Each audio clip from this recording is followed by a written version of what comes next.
சகோதரர் பர்சான் மௌலவி அவர்கிட்ட, அதாவது இதுவும் ஒரு சமூக வலைத்தளங்களை விமர்சனங்களுக்கு உள்ளாகிற ஒரு விஷயம்தான். அதாவது அவர் விலகும் போது ஒரு அறிக்கை ஒன்று இட்டிருந்தார்.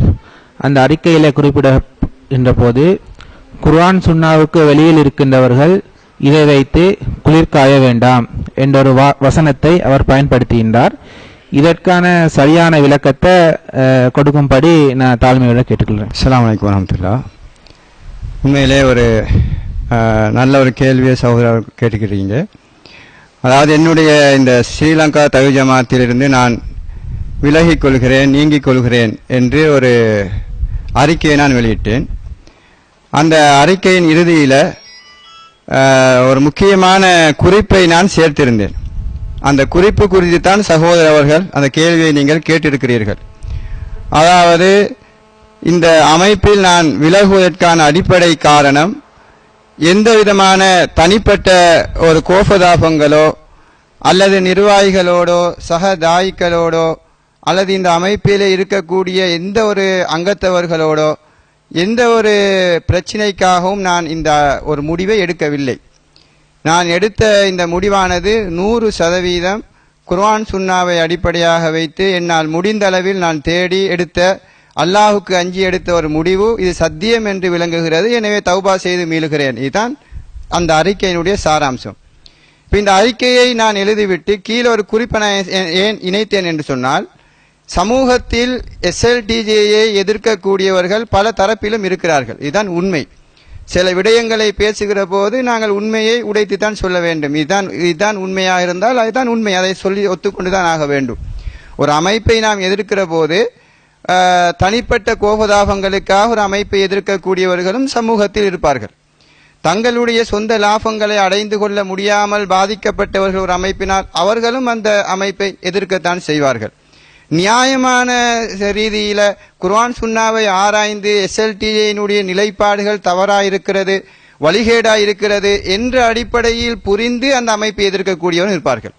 இப்படி கொள்கைக்காக எதிர்ப்பவர்கள், சுயநலங்களுக்காக எதிர்ப்பவர்கள், எதிர்ப்பதற்கு ஒரு வக்கில்லாமல் இருந்து பிரிந்து வந்தவுடன் அவர்களோடு சேர்ந்து இப்பொழுது நாம் எதிர்க்கலாம் என்ற மாதிரியெல்லாம் இருக்கத்தான் செய்வார்கள்.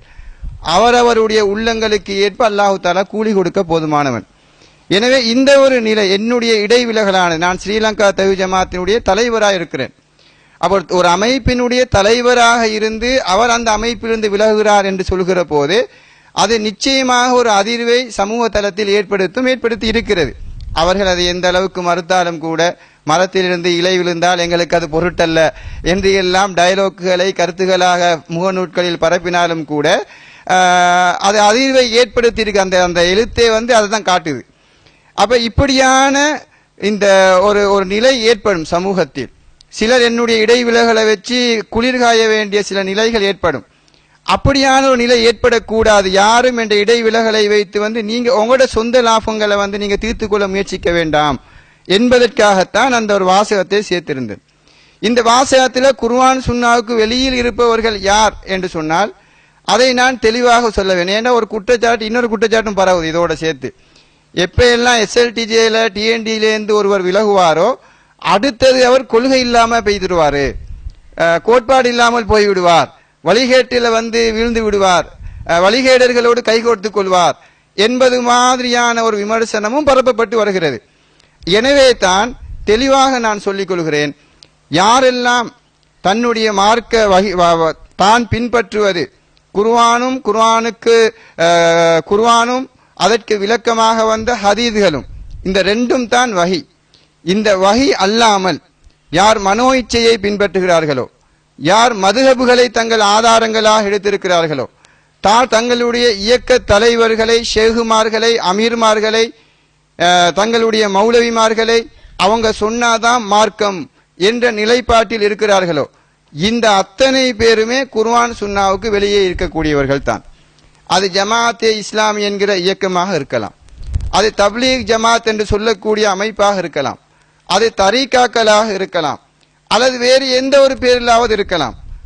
இஸ்லாம் என்று சொன்னால் குர்ஆனும் ஹதீதும் என்ற இந்த நிலையை, இந்த தண்டவாளத்தை தாண்டி மூன்றாவது ஒரு மூலாதாரம் என்ற மனோநிலையோடு யாரெல்லாம் தங்களுடைய மார்க்க பிரச்சார பணியிலே களம் குதித்திருக்கிறார்களோ அவர்கள் அனைவருமே குர்ஆன் சுன்னாவுக்கு வெளியே இருப்பவர்கள் தான். அதுல மறைக்கிறதுக்கு, ஒழிக்கிறதுக்கு, அதை மலுப்புறதுக்கு எந்த தேவையும் எங்களுக்கு இல்லை. நாங்கள் அல்லாஹ்வுக்காக இந்த கொள்கையை விட்டு தௌபா செய்து மீண்டிருக்கிறோம். எனவே இங்கிருந்து ஒரு வழிகேட்டிலிருந்து வீழ்ந்து விட்டு இன்னொரு வழிகேட்டோடு கைகோர்க்க வேண்டிய எந்த தேவையும் எங்களுக்கு இல்லை. எனவே மிக தெளிவாக அந்த நிலைப்பாட்டில் நாங்கள் இருக்கிறோம். எனவே என்னுடைய அறிக்கையை நான் சேர்த்தது இந்த சாராரை தான். இந்த குர்ஆன் சுன்னாவுக்கு வெளியே நான் மேல என்னென்ன பேரெல்லாம் சொன்னேனோ அவர்கள் யாரும் இந்த விஷயத்தை உங்களுக்கு சாதகமாக நீங்க பயன்படுத்தாதீங்க. ஏனென்றால் உங்களுடைய கொள்கை விடயத்தில் எங்களுக்கு முரண்பாடு இருக்கிறது. ஜமாத் இஸ்லாமியோடு எங்களுக்கு முரண்பாடு இருக்கு. அக்கீதாவில் நீங்கள் வழிகேடு என்று நாங்கள் தெளிவாக நிலைப்பாட்டில் இருக்கிறோம். தப்லீக் ஜமாத்தினோடு எங்களுக்கு மிக தெளிவான ஒரு முரண்பாடு இருக்கிறது. அந்த கொள்கையினுடைய அடித்தளங்கள் அசத்தியத்தின் மீது நிறுவப்பட்டிருக்கிறது என்பதில் மிக உறுதியாக நாங்கள் இருக்கிறோம். தரிகாக்கள் என்பவைகள் உங்களை சொர்க்கத்தில் கொண்டு போய் சேர்க்காது, நரக குழியில தான் தள்ளும். அதுல 100% உறுதியோடு இருக்கிறோம். அப்ப இந்த நிலைப்பாட்டில் இருக்கிற நாமும் உங்களை எதிர்க்கும் போது நீங்கள் எதிர்க்கக்கூடிய ஒரு SLTJ அமைப்பில் இருந்து ஒருவர் விலகிவிட்டால் அதை உங்களுக்கு சாதகமாக தூக்கி பிடிப்பதற்கு உங்களுக்கு எந்த நியாயமும் இல்லை.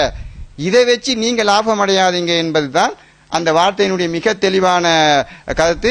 எனவே இதை வைத்துக் கொண்டு இவங்க வழிகேட்டில் விழுந்துட்டாங்க, இதுக்கு போற அந்த கூட்டத்தோட ஜாயிண்ட் ஆயிடுவாங்க என்றெல்லாம் போலிவாதங்களை பரப்பி மக்களை திசை திருப்பாதீர்கள் என்பதையும் பணிவாக கேட்டுக்கொள்கிறேன்.